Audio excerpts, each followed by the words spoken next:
Bismillahirrahmanirrahim. I am Dr. Amna Sajid, and today is the second lecture on acid base balance. In this lecture, we are going to discuss the renal mechanisms that are involved in acid base homeostasis. In the next part, which will be uploaded today as well, we will be studying acidosis and alkalosis in detail. But in this part, we are only going to tackle renal mechanisms involved in acid base homeostasis. So, how do kidneys play a role in acid base balance? They do so by producing either acidic or basic urine. In the previous lecture, we discussed that the pH of urine can range between 4.5 to 8. So, it is quite a large range, ranging from acidic urine to basic urine. So, according to the requirement of the body or according to the extracellular pH, the kidneys are able to excrete either acidic or basic urine. So, what does acidic urine mean? Acidic urine contains larger amounts of hydrogen ions and little or no amount of bicarbonate ions. And bicarbonate ions, as you know, are the most important base in the extracellular fluid. So, in acidic urine, there will be larger amounts of hydrogen ions and low amounts of or no amount of bicarbonate ions. And what is meant by basic urine? When kidneys are excreting basic urine, it means that there are very small amounts of hydrogen ions present in the urine and greater amounts of bicarbonate ions, and due to the presence of bicarbonate ions, the urine is basic. So, in simplified terms, when the extracellular pH in the body is less than the normal physiologic pH, or there are greater number of hydrogen ions in the extracellular fluid, then the urine excretes acidic urine to get rid of the additional or excessive hydrogen ions. And when the extracellular pH is greater than the normal physiologic pH, or when there is less amounts of hydrogen ions in the extracellular fluid, then the kidneys secrete low amounts of hydrogen ions in order to retain hydrogen ions in the extracellular fluid. Moreover, the kidneys, in such a situation when extracellular pH is greater than the normal pH, in such a situation, kidneys also excrete bicarbonate ions in the urine, so that there is less amount of base in the extracellular fluid that will be combining with the hydrogen ions, and free hydrogen ions will be available in the extracellular fluid, and this will serve to bring the pH of the extracellular fluid down.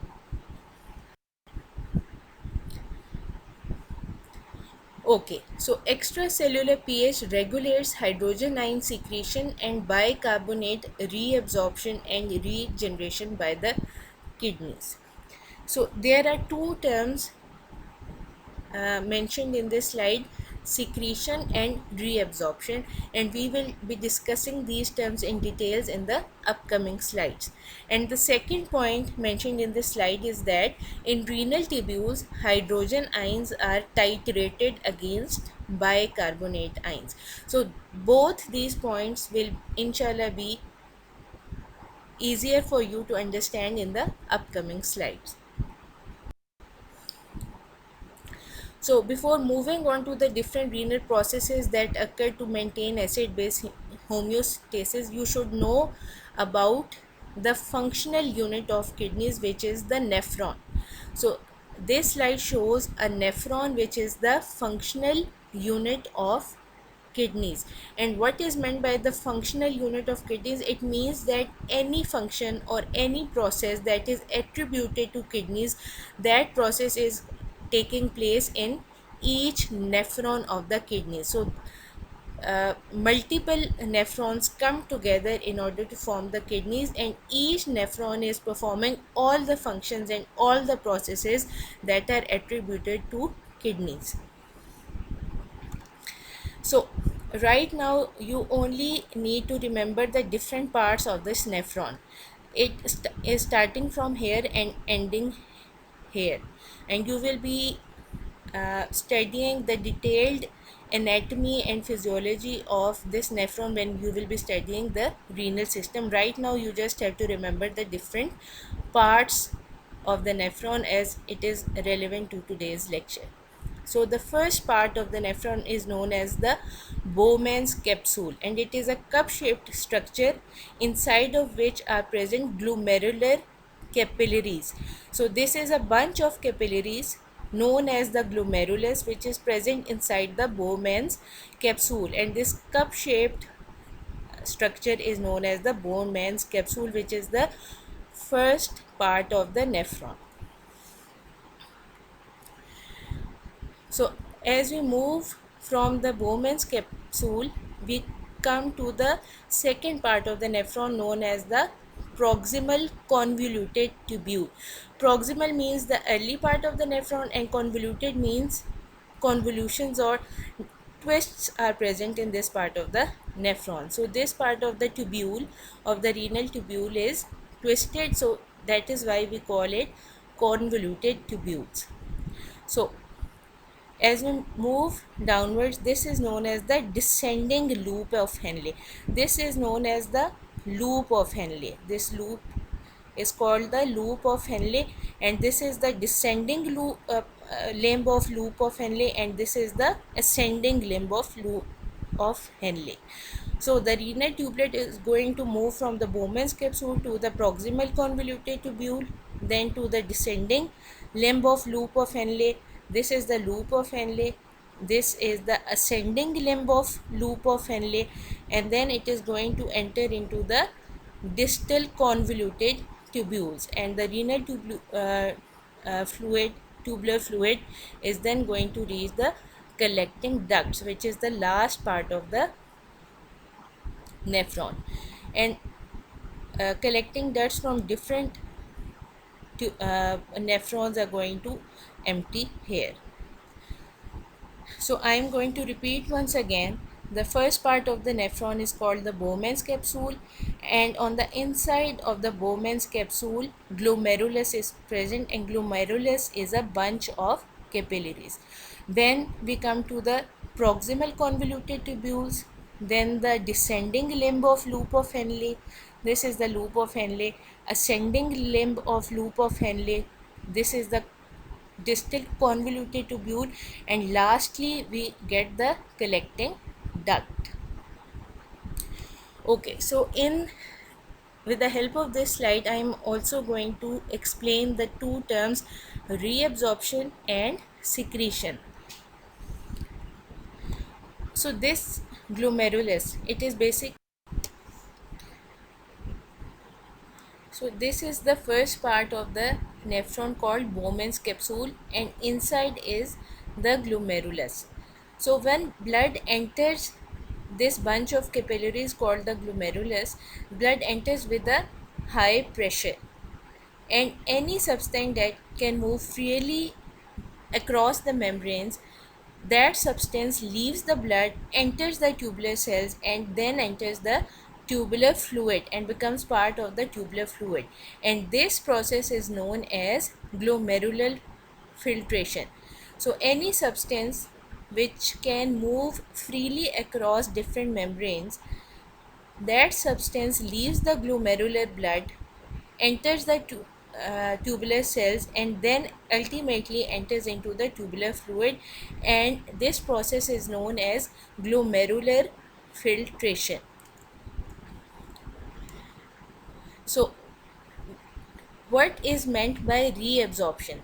So any substance which has entered the tubular lumen or the tubular fluid as a result of glomerular filtration, if that substance can be reabsorbed back into the blood in later parts of the nephron, then that process is known as reabsorption. So any filtered substance that is present in the tubular fluid, if it can be reabsorbed back into the tubular cells and then ultimately into the blood in later parts of the nephron, that process is known as reabsorption. And what is meant by secretion? So, any substance which leaves the tubular cells and enters the tubular fluid in the tubular lumen, then that substance is said to be secreted by the tubular cells. So, the direction of secretion and reabsorption is opposite to each other. Reabsorption means reabsorption of a substance from the tubular lumen back to the blood, and secretion means the secretion of any substance into the tubular lumen or the tubular fluid from the tubular cells.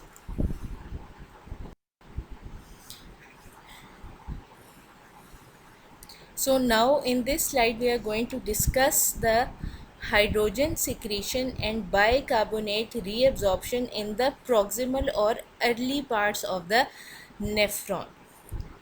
And why are these two processes important, hydrogen ion secretion and bicarbonate ion reabsorption?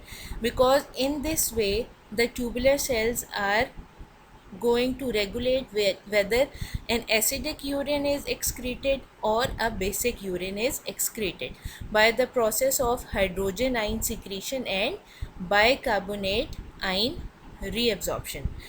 So before explaining this figure, I'm going to explain why bicarbonate ion needs to be reabsorbed.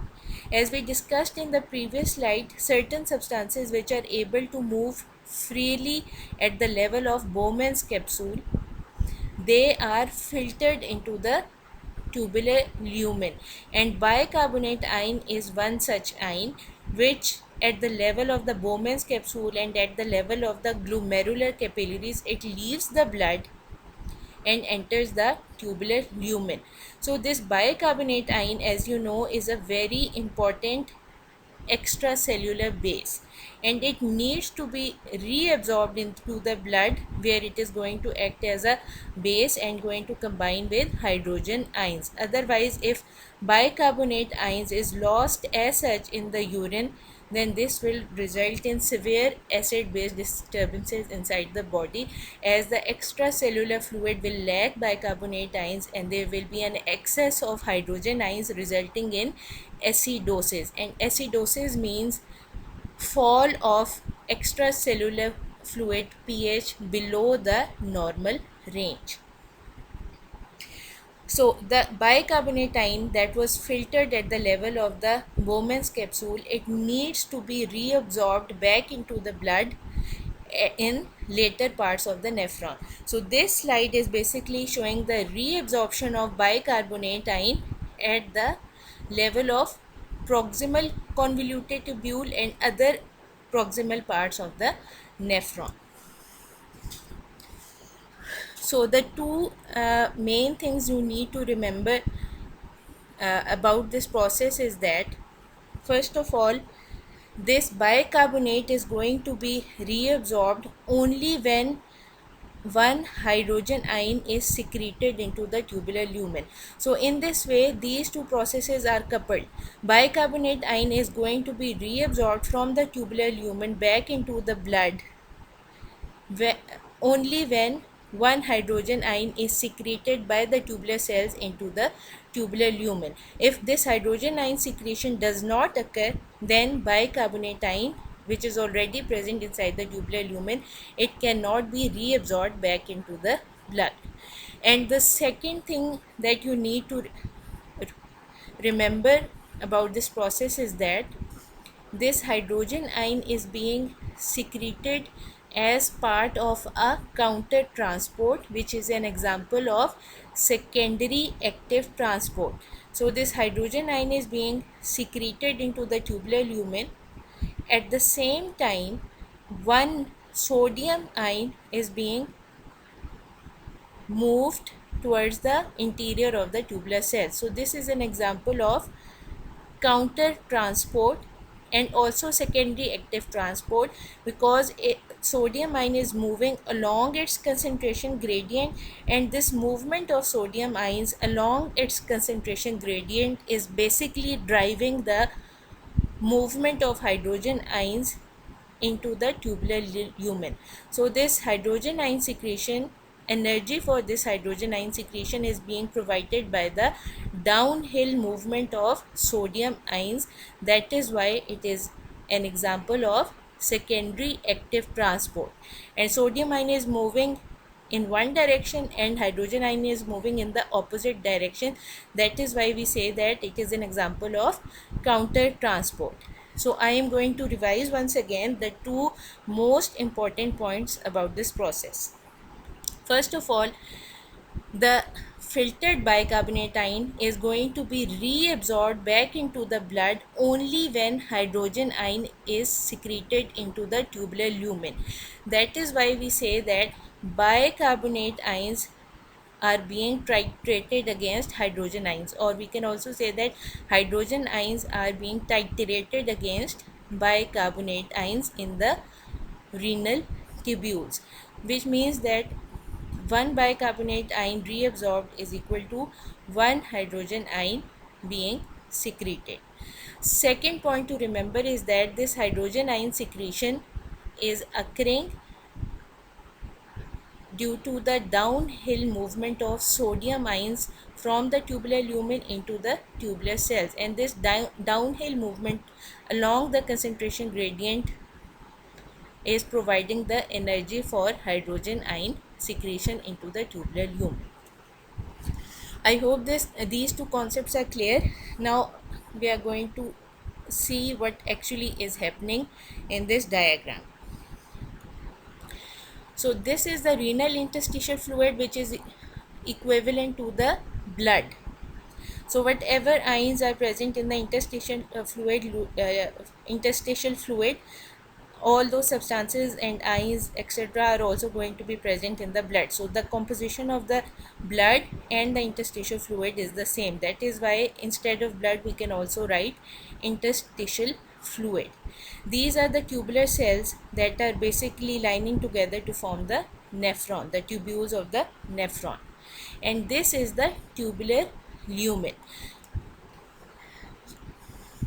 So as we discussed earlier, bicarbonate is filtered at the level of the glomerulus and it is now present in the tubular lumen, and it needs to be reabsorbed back into the blood. So this bicarbonate is going to react with hydrogen ion that is secreted by the tubular cells, and hydrogen ion plus bicarbonate combine to form carbonic acid, which is going to break up into carbon dioxide and water in the presence of carbonic anhydrase enzyme. This carbon dioxide is going to diffuse freely into the tubular cells, where it is going to recombine with water to form carbonic acid in the presence of carbonic anhydrase, and this carbonic acid is going to break up into bicarbonate ion and hydrogen ion, and now this bicarbonate ion is going to move into the renal interstitial fluid, and it is not mentioned in this diagram, but this bicarbonate ion reabsorption is coupled with sodium reabsorption as well. As this bicarbonate ion is going to be reabsorbed into the blood, sodium ion is also going to be reabsorbed in the blood.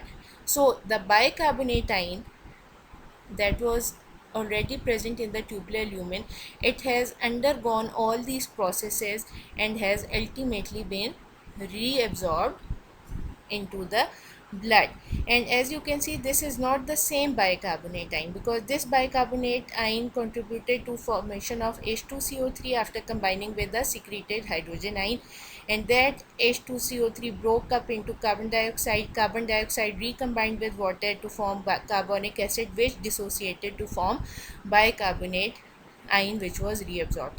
So in a nutshell, one bicarbonate ion is being reabsorbed, but it is not the same as that filtered bicarbonate ion, but it has undergone all these processes to form a bicarbonate ion that was reabsorbed into the blood, and this bicarbonate has been reabsorbed. What will happen to this hydrogen ion? This hydrogen ion will be secreted by the tubular cells into the tubular lumen, and it will combine with the filtered bicarbonate, and this process will start again.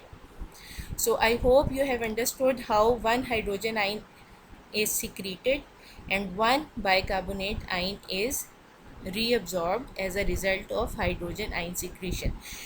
So I hope this is clear that unless hydrogen ion is secreted, that bicarbonate ion cannot be reabsorbed, because the secreted hydrogen ion is basically going to start all the processes that are responsible for reabsorption of one bicarbonate ion. Another point to remember in this slide is how the concentration gradient of sodium ions is maintained at this level. So sodium ion concentration gradient is very important because this is providing the energy for hydrogen ion secretion. If this gradient is not maintained, then hydrogen ion secretion will not occur and bicarbonate reabsorption will not occur as well. So how is this concentration gradient of sodium is maintained? So sodium needs to be removed from the cells so that sodium from the lumen can enter the cells by the process of diffusion. So how is sodium ion removed from the cell? It is removed from the tubular cells by means of the sodium potassium ATPase, or the sodium potassium pump that you must have studied before as well. So what is this pump doing? It is pumping sodium ions out of the cells and potassium ions into the cells. So as with each cycle, 3 sodium ions are pumped out of the cell and they enter the renal interstitial fluid and then ultimately the blood.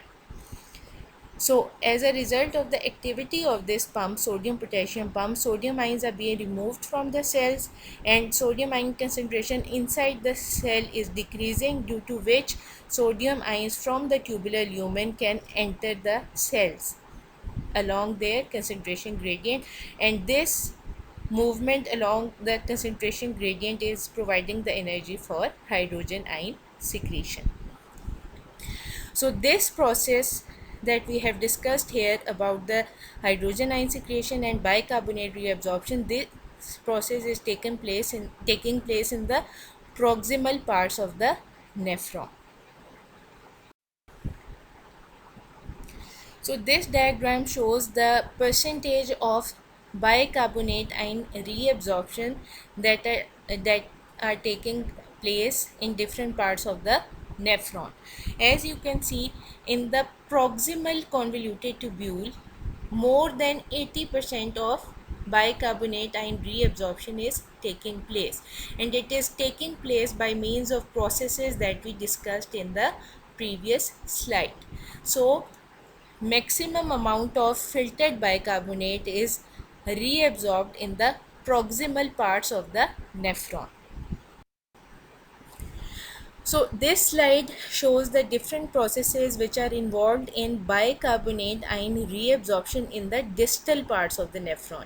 Previously we discussed bicarbonate reabsorption and hydrogen ion secretion in the proximal parts of the nephron. Now we are going to discuss the processes in the distal parts of the nephron, or distal means the later parts of the, or the ending parts of the nephron. So once again, this is the renal interstitial fluid whose composition is equivalent to the blood. These are the renal tubular cells and this is the tubular lumen.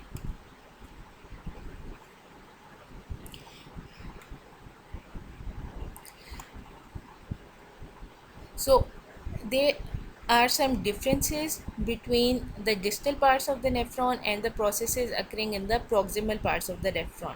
First of all, this hydrogen ion secretion is not going to be dependent upon sodium ion movement.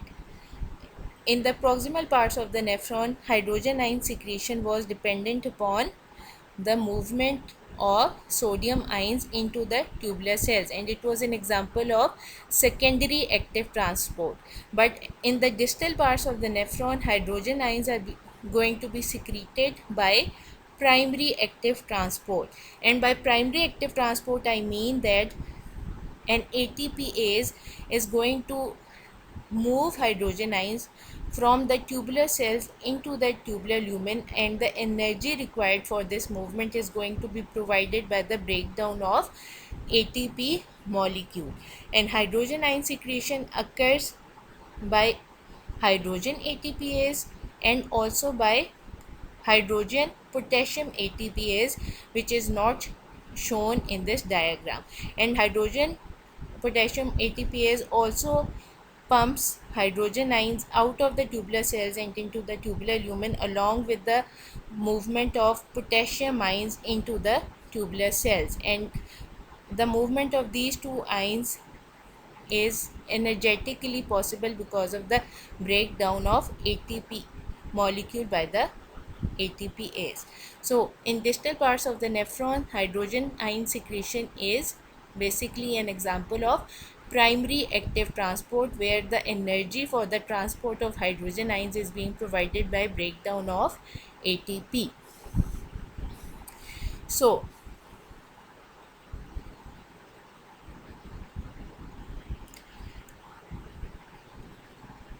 it is not shown here, but the same process occurs here. Hydrogen ion combines with bicarbonate ion to form carbonic acid, which is going to break up into carbon dioxide and water. And this carbon dioxide is moved into the cell and combine with water to form carbonic acid in the presence of carbonic anhydrase.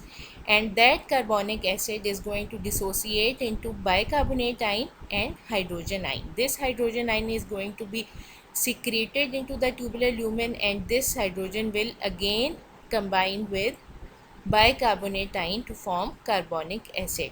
And the bicarbonate ion formed inside the tubular cells is going to be reabsorbed into the renal interstitial fluid and ultimately into the blood. And at this level of the nephron, this reabsorption is not coupled with reabsorption of sodium ions. Instead, it is coupled with the movement of chloride from the interstitial fluid into the tubular cells, and this chloride is going to leave the tubular cell and enter the tubular lumen. So I hope the differences between the proximal and distal parts of the nephron is clear.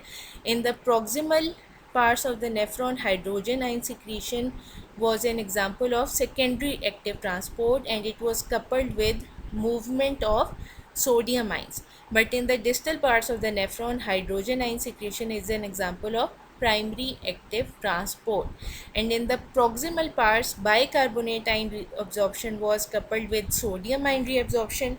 However, in the distal parts, bicarbonate ion reabsorption is coupled with movement of chloride ions from the blood into the tubular cells.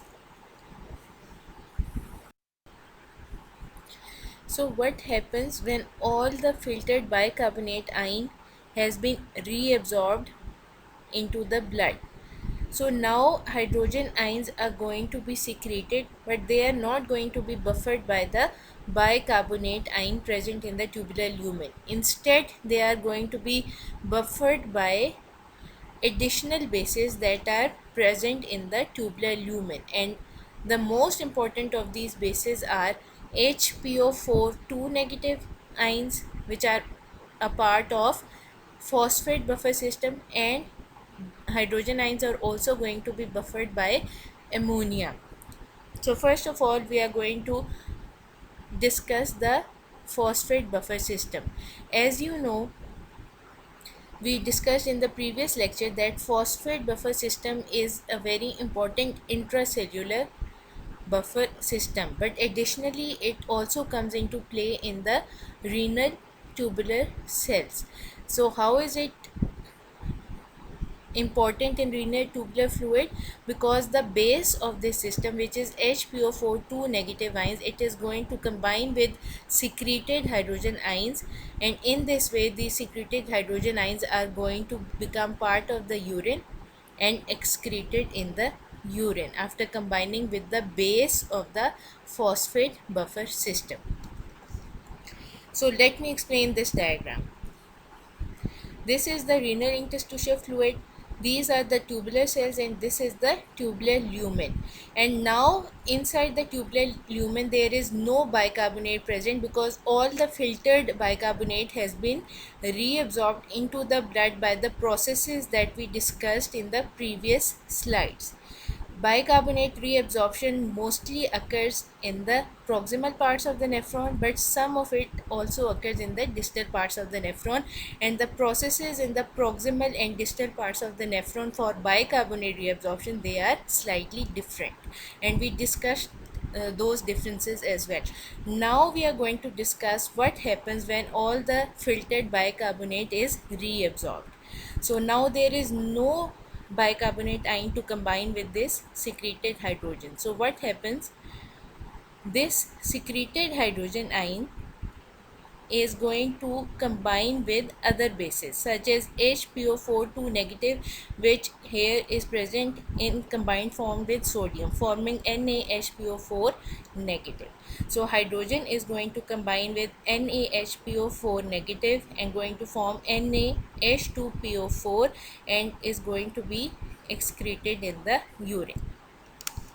So how is this hydrogen ion secreted when there is no longer bicarbonate ion available in the tubular fluid?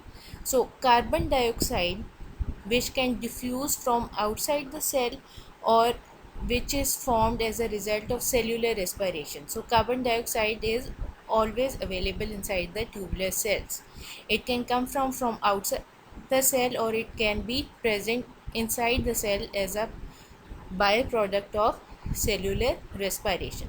Carbon dioxide is going to combine with water in the presence of carbonic anhydrase to form carbonic acid, and this carbonic acid is going to dissociate into H positive ion and bicarbonate ion, and H positive ion is going to be secreted into the tubular lumen. So now this bicarbonate ion, it is being generated inside the tubular cell. It is not the bicarbonate ion that was present inside the tubular lumen, but instead a bicarbonate ion has been generated or produced inside the tubular cells, and this is going to be moved into the blood as well. And in this way, this bicarbonate ion and other bicarbonate ions that are going to be produced in the tubular cells as a result of hydrogen ion secretion, these bicarbonate ions are going to increase the amount of bicarbonate in the extracellular fluid. So this comes in very handy in case of acidosis. Acidosis, as you know by now, is characterized by low extracellular fluid pH. So when there is an excess of hydrogen ions present in the blood or extracellular fluid, then hydrogen ion secretion keeps on happening even after bicarbonate ions have been reabsorbed. So this continued hydrogen ion secretion has a twofold effect. First of all, additional hydrogen ions are excreted in the urine. Secondly, this hydrogen ion secretion now is going to result in generation of bicarbonate ion, and this bicarbonate ion is reabsorbed into the blood and serves to increase the concentration of bicarbonate base inside the blood, and this bicarbonate base is going to combine with the excessive amounts of hydrogen ions present in the blood that were giving rise to acidosis. So in case of acidosis, hydrogen ion secretion keeps on happening even after the full or complete reabsorption of filtered bicarbonate ions, and that continued hydrogen ion secretion has a twofold effect. First of all, hydrogen ions are removed from the body in the urine, and secondly, bicarbonate ions are now generated inside the tubular cells as a result of all these processes, and these bicarbonate ions are going to enter the blood and perform the function of a base. So this slide showed just one renal tubular fluid buffer system, which was phosphate buffer system. Now in the upcoming slide we are going to discuss the role of ammonia as a buffer system. So this ammonia, it can also act as a base, as it can combine with hydrogen ion, the hydrogen ion that is secreted from the tubular cells, to form NH4 positive ion, and this ammonium ion is going to combine with chloride to form ammonium chloride and going to be excreted in the urine. So ammonia, after combining with hydrogen ion, is going to convert into ammonium ion and hydrogen ion. The secreted hydrogen ion is going to be removed from the body in the form of ammonium ion. And this ammonia inside the tubular lumen is derived from glutamine, which is produced as a result of amino acid metabolism. So glutamine inside the tubular cells is going to give rise to ammonia, and this ammonia is going to freely cross this membrane and enter the tubular lumen, where it is going to act as a buffer mechanism as it combines with hydrogen ions. And hydrogen ions in this slide are being secreted by primary active transport. So this means that these tubular cells are present in the distal part of the nephron. If they were being secreted in combination with sodium ion movement, then this cell would have belonged to the proximal part of the nephron. But right now in this slide we are showing you the distal parts of the nephron, or the collecting tubular cells, which are the ending parts of the nephron. So this hydrogen ion secretion keeps on happening in case of acidosis, in order to get rid of the excessive hydrogen ions from the body, plus also to regenerate bicarbonate ion, which is regenerated by the same process that we discussed in the earlier slide. Carbon dioxide in the renal tubular cell is going to combine with water to form carbonic acid, which is going to dissociate into bicarbonate ion and hydrogen ion. Now this hydrogen ion is going to be secreted and buffered by ammonia, whereas this bicarbonate ion is going to be reabsorbed into the blood, and it is going to raise the levels of bicarbonate base inside the blood, and these bicarbonate base molecules are ions are going to combine with the excessive hydrogen ions and perform their buffering action. So in case of, once again I'm going to repeat, in case of acidosis, hydrogen ion secretion increases, and it even goes beyond the point where all the filtered bicarbonate has been reabsorbed. And this continued hydrogen ion secretion serves two purposes. First of all, excessive hydrogen ions are removed from the body in the form by bases that are present in the tubular lumen. Plus, as a result of all these processes, bicarbonate ions are also produced inside the tubular cells, and these bicarbonate ions are reabsorbed into the blood, where they can combine with hydrogen ions that are excessively present inside the blood, leading to acidosis. So I hope these mechanisms are clear: bicarbonate reabsorption, hydrogen ion secretion, and also bicarbonate generation by the tubular cells. So this is a repetition of the same concept. When the filtered bicarbonate has combined with hydrogen ions and no bicarbonate is available in the tubular fluid, then the secreted hydrogen ions are buffered by other bases that are present in the tubular fluid, such as ammonia and HPO4 2 negative ions. And this process is accompanied by generation of bicarbonate ions in the tubular cells. So whenever hydrogen ions are buffered by other bases in the tubular fluid, there is net generation of bicarbonate ions inside the tubular cells, and those bicarbonate ions can be reabsorbed back into the blood according to the requirement of the body.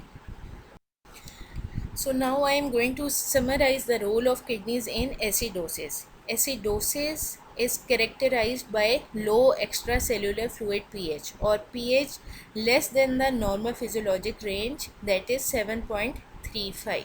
So whenever the pH of blood falls below 7.35, we say that acidosis has occurred. So what is the role of kidneys in acidosis? In acidosis, the degree of hydrogen ion secretion by the tubular cells increases, and these secreted hydrogen ions not only reabsorb all the filtered bicarbonate ions from the tubular lumen back to the blood, but they also serve to generate new bicarbonate ions inside the renal tubular cells. So the hydrogen ions that are secreted, first of all, reabsorb all the filtered bicarbonate ions. Secondly, they serve to generate bicarbonate ions inside the renal tubular cells, and these newly produced bicarbonate ions can also be reabsorbed in the blood, and they serve to raise the levels of bicarbonate base inside the blood, and these bicarbonate ions are now going to combine with the additional excessive amounts of hydrogen ions that are contributing to the development of acidosis. Another point to remember is that when all the filtered bicarbonate ions have been removed from the tubular lumen, then the secreted hydrogen ions are buffered by other bases such as ammonia and HPO4 negative ions. So, what is the role of kidneys in alkalosis? Alkalosis is characterized by extracellular fluid pH greater than the normal physiologic range or greater than 7.45. So, whenever the pH of blood rises above 7.45, we say that alkalosis has occurred. So, what does a kidney do in alkalosis? In alkalosis, the degree of hydrogen ion secretion is greatly reduced, and it is so reduced that even the filtered bicarbonate ions cannot be completely reabsorbed back into the blood, and this serves two purposes. First of all, hydrogen ion secretion reduction leads to retention of hydrogen ions inside the body and inside the extracellular fluid, and this serves to bring the pH down, or it serves to correct alkalosis. Secondly, when hydrogen ion secretion is reduced, this leads to incomplete reabsorption of bicarbonate ions, and also if hydrogen ion secretion is not occurring, then generation of bicarbonate ions inside the tubular cells also does not happen. So in this way, hydrogen ion levels inside the blood start to increase, and the levels of bicarbonate ions start to decrease, and when there is low levels of bicarbonate ions, then they are unable to combine with free hydrogen ions, and this serves to bring the pH down, and this serves to correct alkalosis. Now this slide shows the different factors that influence hydrogen ion secretion and bicarbonate ion reabsorption by renal tubular cells. So on the left hand side, factors which increase hydrogen secretion and bicarbonate reabsorption have been given, and if you understand these factors, you will be automatically able to understand these factors which decrease hydrogen ion secretion and bicarbonate ion reabsorption, because this is just the reversal of all these factors. So I am only going to explain these factors, and you will be able to understand these factors as well. So the first factor which increases hydrogen ion secretion and bicarbonate ion reabsorption is partial pressure of carbon dioxide. So when partial pressure of carbon dioxide in the blood increases, it ultimately translates into increased partial pressure of carbon dioxide in the renal tubular cells, and once inside the renal tubular cells, this carbon dioxide is going to combine with water by carbonic anhydrase enzyme and going to form carbonic acid, and that carbonic acid will form bicarbonate ion and hydrogen ions, and these hydrogen ions will get secreted. So whenever there is increased pressure of carbon dioxide inside the renal tubular cells, it results in increased production of hydrogen ions which get secreted into the tubular lumen.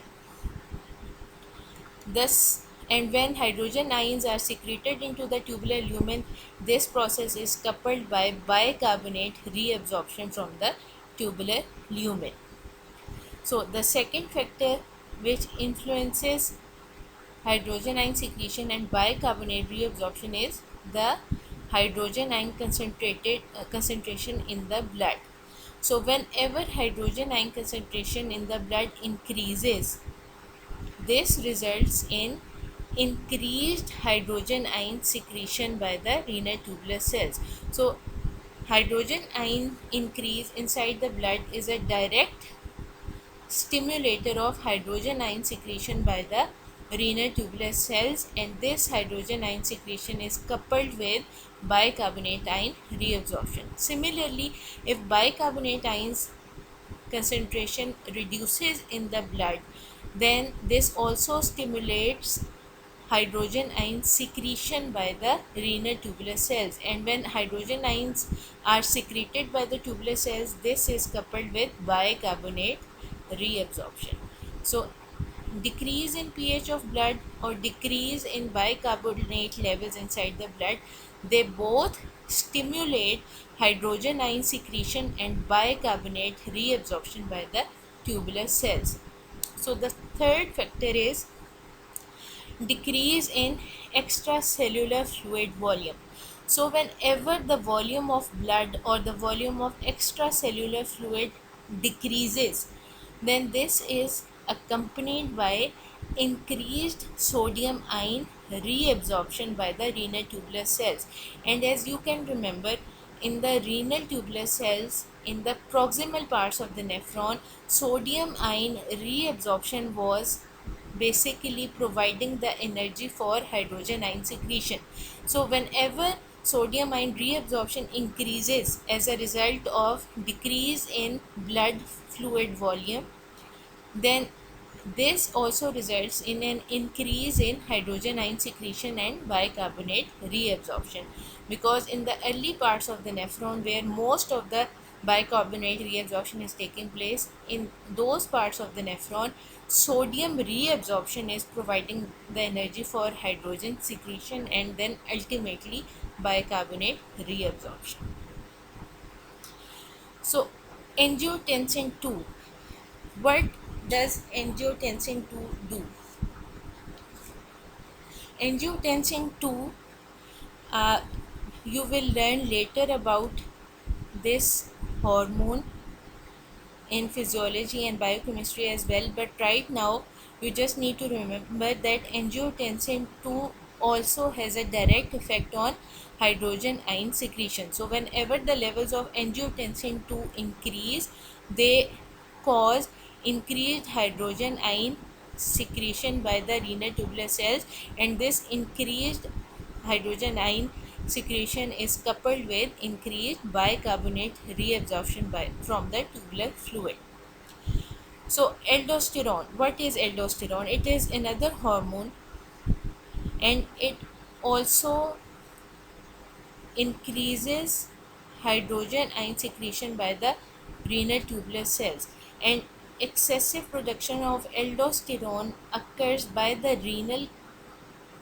adrenal gland in a disease known as Conn's syndrome. So in Conn's syndrome, excessive amounts of aldosterone are being produced, and as a result of which hydrogen ion secretion by the renal tubular cell also increases, because it has a direct effect on hydrogen ion secretion. So hydrogen ion secretion increases, resulting in increase in bicarbonate reabsorption and bicarbonate production by the tubular cells as well. So in Conn's syndrome, alkalosis results because excessive amounts of hydrogen ions are being secreted, plus bicarbonate ion not only are being reabsorbed but also generated by the renal tubular cells, and these bicarbonate ions are added to the blood where they combine with hydrogen, thus decreasing the concentration of hydrogen ions even further inside the blood, leading to alkalosis. So, Conn syndrome is characterized by excessive production of aldosterone and development of alkalosis. So, what is meant by hypokalemia? Hypokalemia means low levels of potassium in the blood, and the relationship between low potassium ion concentration in the blood and high hydrogen ion concentration in the tubular cells you will be able to appreciate when you will be studying potassium. Right now, just remember that low potassium ion concentration in the plasma, which is termed as hypokalemia. Hypokalemia ultimately results in increased levels of hydrogen ions inside the renal tubular cells, and when increased amounts of hydrogen ions are present inside the tubular cells, so they will secrete more amount of hydrogen ions to get rid of the excessive hydrogen ions inside the cell. So when hydrogen ion secretion will increase, it will result in an increase in bicarbonate reabsorption plus an increase in bicarbonate production by the tubular cells as well, resulting in alkalosis. So, hypokalemia is associated with alkalosis and hyperkalemia is associated with acidosis.